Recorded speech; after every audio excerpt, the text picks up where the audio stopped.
Your TV is likely already smart, so why might you want a streaming stick or set-top box? Well, for one thing, a lot of TVs start getting really sluggish with their streaming interfaces after a couple of years, and a streaming stick is a cheap and easy way to breathe new life into a TV that feels old but still looks great. Also, you might not like the smarts built into your TV, and a streaming stick is an inexpensive way to switch to your favorite TV. And for another thing, streaming sticks and even some streaming boxes are portable, so you can take them with you on trips and vacations and enjoy your style of TV watching anywhere you go. And finally, some streaming boxes are just flat out more powerful than what's built into your TV.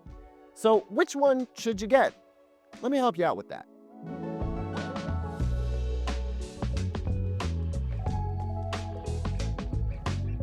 Welcome back, everyone. I'm Caleb Dennison, and I've been streaming on streaming sticks and boxes ever since it was a thing. I use them all the time, and I definitely have my favorites. But which one is best for you depends on your needs. So let me run through which one I think might be best for you. I'm going to start with the Roku Streaming Stick 4K. Now, you'll see a lot of folks say this is the best streaming device. I don't feel that way. I'm actually saving the best streaming device for the end of this video, so stick around. But I will admit that this is the streaming device that makes a lot of sense to the most people. And the simple reason why is it is so dang easy to use and understand. Like, Roku is a popular platform, so you get access to all the apps you could want. It puts out 4K, HDR, and Dolby Vision. Its Wi-Fi reception is really outstanding. It easily controls your TV's volume and power, so you don't need another remote floating around. It's just an outstanding streaming device for about $35. I mean, the reason why most folks are gonna buy this is because it's a real no-brainer. The ease of use is what really sets this one apart. Next up is the Amazon Fire Stick 4K or 4K Max. I'm gonna keep this one real simple. You get the Fire TV Stick because you're into the Amazon universe in some way. Maybe you use Alexa a lot. Maybe you do a lot of music streaming with Amazon Music. You subscribe to other streaming services through Amazon Prime Video. Whatever the case, if you're a heavy Amazon user, then it just makes sense to get a Fire TV Stick 4K or 4K Max. Now, choose the Max if you like snappier performance and better Wi-Fi reception. It's an $11 difference, either $22 or $33, your choice. Next up is the Google Chromecast with Google TV.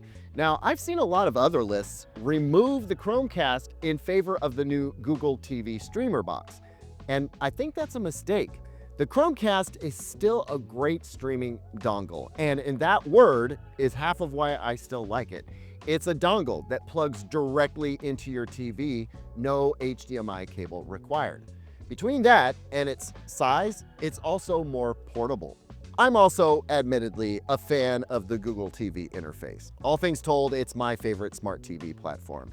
And when I travel, this is the device that I take with me. You can pry it from my cold, dead hands, or, whenever it just ages out. But it's not there yet.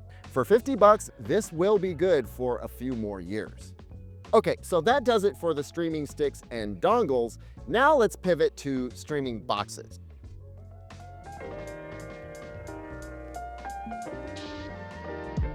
These boxes are just going to be more powerful devices, potentially with even better Wi-Fi reception. They often support Ethernet connectivity. Some of them offer some content upscaling, and they generally offer more handy features than their stick-shaped counterparts. Let's just go in the same order of platforms as the stick list, at least to start. The Roku Ultra, the 2024 version. This box is lightning fast. It supports Ethernet for more stable streaming, so consider it a great Plex companion.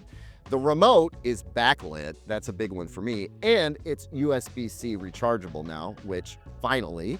Roku offers a great remote finder feature as well, and this model has Wi-Fi 6 support too.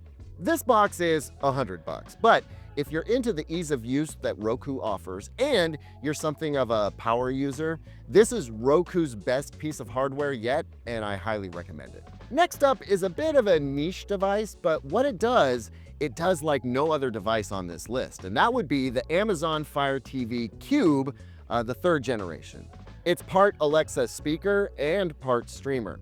It's got Wi-Fi 6 like the Roku Ultra, but what makes this device unique, aside from being the most powerful Amazon Fire TV device that you can buy, is that it can control other devices in your entertainment system using infrared commands, not just HDMI CEC control.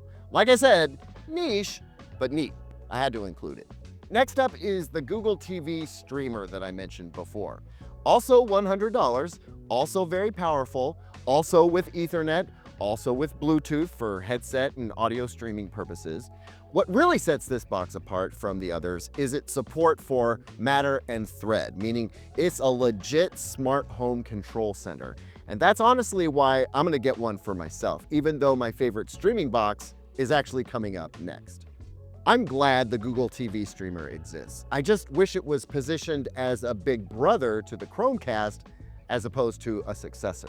Now, before I get to the best streamer that you can buy, I just want to address the NVIDIA Shield TV and Shield TV Pro and explain that while those devices remarkably still work well today despite being over 5 years old, they are 5 years old and they really don't do much that these other streamers can't, save cloud-based gaming. I know there's a bunch of enthusiasts out there who are probably screaming at their screens saying, yes, but it does this and this and this and this. That's awesome. That's awesome for you. But for most folks, the NVIDIA Shield and Shield Pro just don't make a lot of sense. But if cloud-based gaming is your thing, awesome. The Shield TV and TV Pro are great. But the AI upscaling built into this device is not better than what's in most TVs. So I don't know. It's over 5 years old, so I just don't feel like it belongs on this list. Apologies to the fan club out there. I know you still love it, and I understand why. It's just not right for everyone. And now, the best streaming device that you can buy, as far as I'm concerned, is, drumroll please, you see it coming, don't you? It's the only one left. It's the Apple TV 4K, and it is the best for one very important reason. No ads. At least not like on the other platforms. I mean, look, it is a ridiculously overpowered box. Its interface is super pretty and pleasant to use. It's insanely customizable, not to mention all the unique stuff that it offers owners of other Apple devices. But at the end of the day, the reason why I use an Apple TV 4K more than any other streaming device, at least at home, is because there are no invasive ads, at least not coming from Apple or the box itself. If your streaming service runs on ads, there's nothing Apple can do about that. But at least there's no ads before you even get to the ads that your streaming service is gonna force on you. And that counts for a lot with me. Thanks so much for watching, everyone. I've got shopping links to all the devices on my list at their best prices down in the description. Was there a streamer you thought that should have been on here? Let me know down in the comments. Please hit that thumbs up if you liked the video. Share it with a friend. It really helps the channel out, and I can help you out more if you subscribe as well. I'll see you on the next one, and until then, here's 2 other videos I think you might like.